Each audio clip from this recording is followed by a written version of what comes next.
Okay, welcome everyone.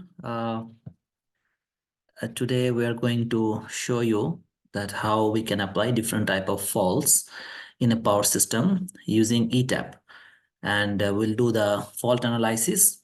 We know that symmetrical and unsymmetrical, mainly two type of faults can occur in the power system.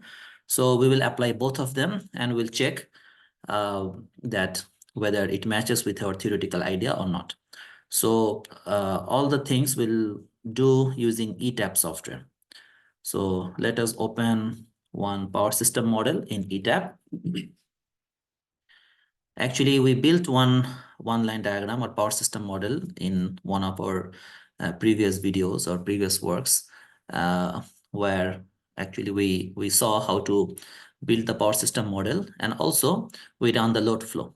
So let us load the same power system model. Okay, so actually it was inside this folder.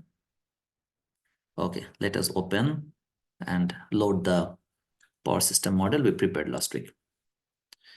So whenever it will be open, we'll apply a fault in one of the buses, and we'll see that how the fault currents and everything can be found. So here it is. Actually, this is the power system model, and maybe you can remember that this is the edit mode where we worked in the beginning to edit. Then this is the load flow mode.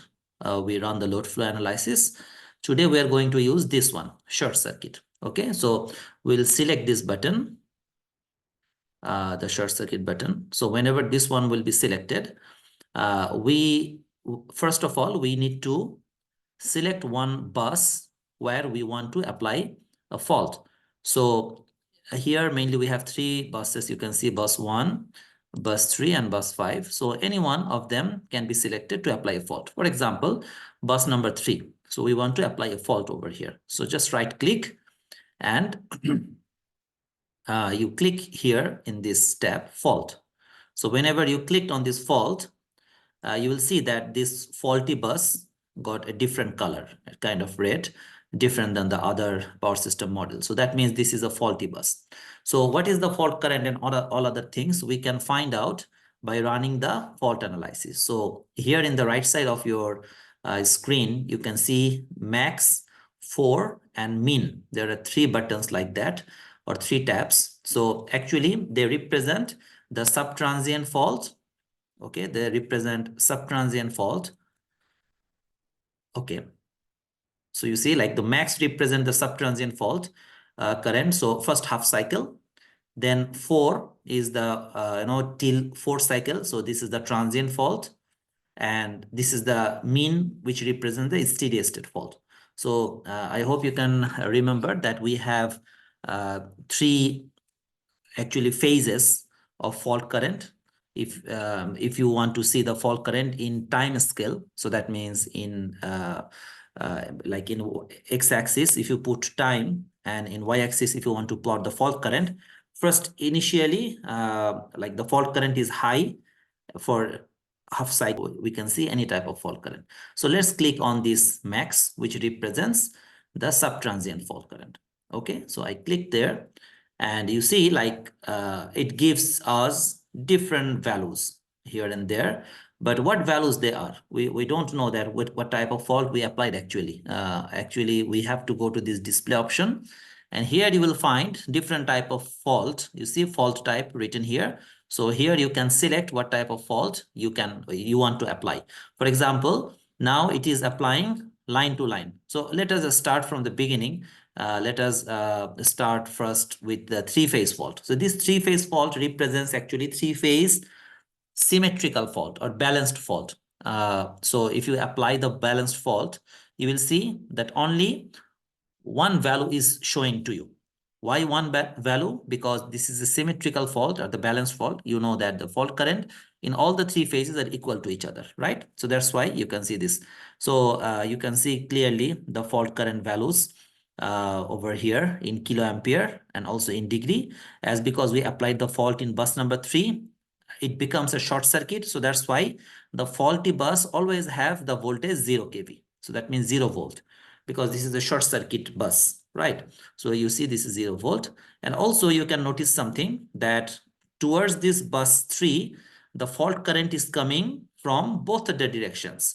So it is not only coming from the generator's end, it is also coming from the load end. So everyone is contributing towards the fault. So that means, everyone is contributing in the fault, and the fault current, they are all coming towards the faulty bus, which is bus number 3. So this is actually the symmetrical fault. Okay. Over here, you can, by the way, I can show you some more stuffs. So here you can select some other stuffs also. For example, if you want to uh, download this whole data, there is an option that you can select what type of data you want to download. So you can select from here, and you can select the PDF or Word file. So, and it will save in your computer. However, we'll show that at the end of the video. So let us proceed to the second type of fault. Second type of fault is single line to ground.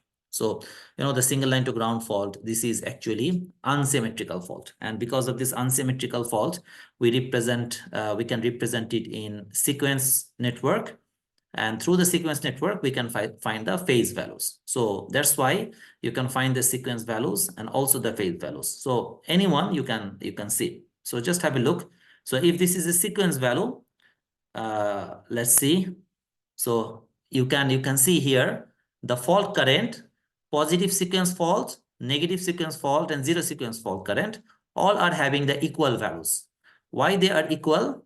This is because maybe you can remember, whenever we deal with the single line to ground fault, we need to connect the positive sequence, which is this one. This is the positive sequence, and this is the negative sequence, and this is the zero sequence. So these 3 sequence networks in series. If they are in series, you can see that this I1, I0, and I2, they are actually equal because this is a series circuit. So you can easily see it from here that the sequence components of single line to ground fault, they are equal to each other. Okay, so this is actually reflected over here. So you can see the sequence components are equal to each other. Okay, so now if you want to see the phasor component, okay, just have a look on the phasor component. Look at the fault current. This is a single line to ground, right? So one of the phase currents will be non-zero, others will be zero. So if you look carefully over here, so 2 fault currents, so 2 phases are 0 because this is a single line to ground fault. So like if you can see here, only one of the phase component is having non-zero values, so which is IA, and 2 of the phase components are actually zero current because this is single line to ground fault. Okay, so whatever we have studied in the lecture class or we know from our theoretical background, so we can see that it is exactly matching with our ETAP simulation software results. Okay, similarly, we can apply the line-to-line fault and just have a look at the values. We know that for the line-to-line, the phase currents for 2 phases will be equal in magnitude but opposite in phase angle. Okay, so you can see it from here, and another phasor current is 0. So this is 0 kiloampere. Okay, same applies for the voltage. So if you look at the voltages, 2 voltages are equal to each other. Why they're equal to each other? Because maybe you can remember that when we applied the line-to-line fault, so actually we connected the sequence components in parallel. Okay, so because they are parallel, you see like this V1 and V2, they are in parallel to each other. If this is a bolted fault, if ZF equals to 0, in that case, they're parallel to each other. So you can see that the current values are equal and opposite in phase shift for 2 currents where you applied the fault, and the third current is 0. So this is what we have seen exactly over here. Okay, so similar thing you can see if you apply double line to ground fault. So you will see all the values in the similar fashion. So all the fault currents we have seen here, they are actually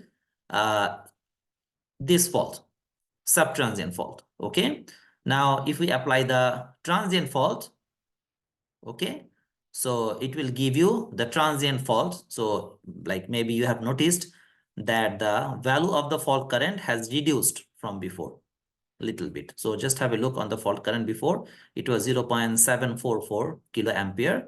But now whenever we apply the transient fault, so you can see here the fault current has reduced a little bit.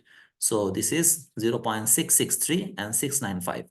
And if you apply the steady state fault, so you will see that the fault current has been reduced much more. It is almost half of the previous one. So you see this is 0.344 or 418. So we have got a clear picture about different type of faults and the fault currents and how we apply the fault and how we get the sequence fault currents and the phasor fault current. Now, like you can apply fault in any other location also. For example, if you want to apply the fault, for example, in another location, okay, let us apply the fault in another location. So 140 volt. So here we applied the fault before. So we removed the fault. Now we apply the fault in the load terminal, this bus. Okay. And now if you run the fault analysis, so you will see that like all the fault and all the currents are coming and joining together in this bus, which is bus number 5, to make the fault current. So here it is. So you can check in applying different fault locations and look at their property. The last thing before we finish is to show you that over here in the report manager, you have the option to download the complete report of your fault analysis. For example, if I select this complete and select this PDF, click OK, it will generate a report and open for me in PDF format. And I can download that PDF and keep as a record. Okay, so I have selected, okay, so just have a look. So it automatically opened for me. So you see the report ETAP, and it has all the detail, number of buses, in which branch we connected what, and what type of like fault we applied, this and that, like the data for each of the buses, for the source, for the input output, everything. Okay, so this is a detailed report of 11 pages where you'll get all the detailed data. Okay, and even you can find the sequence impedance report. You see the positive sequence impedance, negative sequence impedance, zero sequence impedance, and so on. Okay, and the value of ZF. Okay, so this is a bolted fault. So that's why can you see here, like the value for the ZF is 0 for zero resistance and zero reactance also. Okay, however, so you can and here you can find out the short circuit summary report, like where you applied the bus, in bus number 5. So if this is a 3-phase fault, what is the current, line to ground fault, line to line, double line to ground, and so on. So you have all the detail in this particular report. Okay, so the ETAP, it gives you whatever, all the detailed information regarding fault analysis, whatever you need to know. Okay, so I hope it is clear to you, and I think we can finish the recording. Thank you for watching.